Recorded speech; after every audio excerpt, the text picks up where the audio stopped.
আমার মায়ের একটা বাপের বাড়ি আছে। সেখানে তার বাপ মারা গেলেও বয়সের ভারে নুয়ে পড়া জুবুথুবু একটা মা আছে। আমার মা নিয়মিত তার বাপের বাড়ি যায়। ভাইয়ের বউদের সাথে উনুনের পাশে বসে গরম পিঠা খায়, গল্প করে। সে বাড়িতে টিনের চালে রাতের বেলায় বাঁশের পাতা বেশ শিশির পড়ে, দিনের বেলায় ফুটো দিয়ে আকাশ দেখা যায়।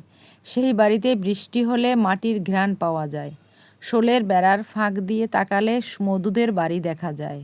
বাড়ির পশ্চিমে একটা কলতলা আছে, তার পেছনে বাঁশঝাড়ের মধ্যে একটা কাঁচা পায়খানা। সেখানে না আছে দরজা, না আছে ছাদ। উপরে তাকালে প্লেন দেখা যায়, আর উকি দিলেই মানুষ। তবু সেই বাড়িতে আমার মায়ের একটা অধিকার আছে। সেই অধিকারের জেরে সে ভাইয়ের বউদের সাথে কথা শোনাতেও ছাড়ে না। জাদুর মা বলতে আমার বাড়িতে যে 40 ঊর্ধ্ব মহিলাটি কাজ করে, তারও নাকি রংপুরে একটা বাপের বাড়ি আছে। সেখানে তার বাপ মা দুটোই আছে। মেয়ে কামাই করে টাকা পাঠায়, বাপ মা সেই টাকায় চলছে। সেদিন ওর বাপ ফোন দিছিল। আমি তখন নাস্তার টেবিলে আয়েশ করে পরোটা দিয়ে ডিম পোচ খাচ্ছি। ঘর মুছতে মুছতে সে বলছে, বাপজান কইলেই তো আর যাওন যায় না, নতুন কাম নিছি, গাছে আম ধরছে, আপনারা খাইতে থাকেন, আমি এখানে কিনে খামোনে। হঠাৎ গলার কাছে পরোটা আটকে গেল। মনে হলো আমাদের বাড়িতেও কত বিশাল 4টা আমের গাছ ছিল। সেই আমের স্বাদ আমি ভুলে গেছি ততদিনে। আমার ননদ নীলারও একটা বাপের বাড়ি আছে। সেই বাড়িতে আমার বিয়ে হয়েছিল 5 বছর আগে। ছবির মতন সুন্দর সাজানো গোছানো একটা বাড়ি।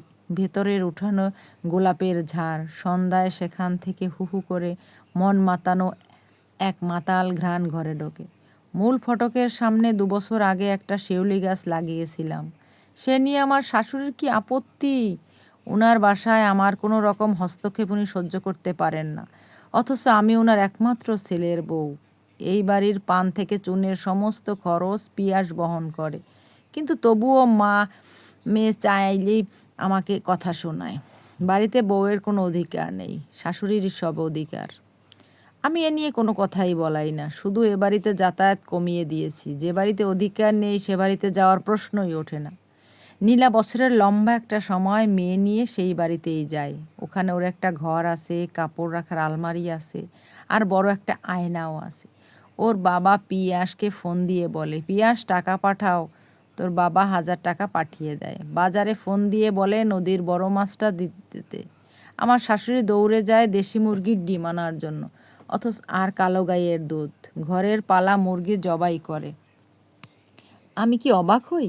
হিংসে হয়? হয় হয়তো। নীলা ওই বাড়ির একমাত্র মেয়ে। আমিও তো আমার বাড়ির বড় মেয়ে ছিলাম। আমারও একটা বাপের বাড়ি আছে। আছে মানে ছিল, ছিল মানে এখনও আছে হয়তো, হয়তো নাই। আমি ঠিক জানি না। ওই বাড়িতে প্রায় 30 বছর আগে আমার জন্ম হয়েছিল। ওই বাড়ি থেকে আমার স্কুল কলেজ পাশ করা। পরে ওখানে আমার বিয়ে হয়ে যায়। এমনকি আমার প্রথম সন্তান জন্ম ওই বাড়িতেই। আমি আব্বু আম্মু দিশা দিয়া সবাই একসাথে ওই বাড়িতে থাকতাম। হয়তো খুব সুখী পরিবার ছিল না আমাদের, কিন্তু একটা পরিবার অবশ্যই ছিল।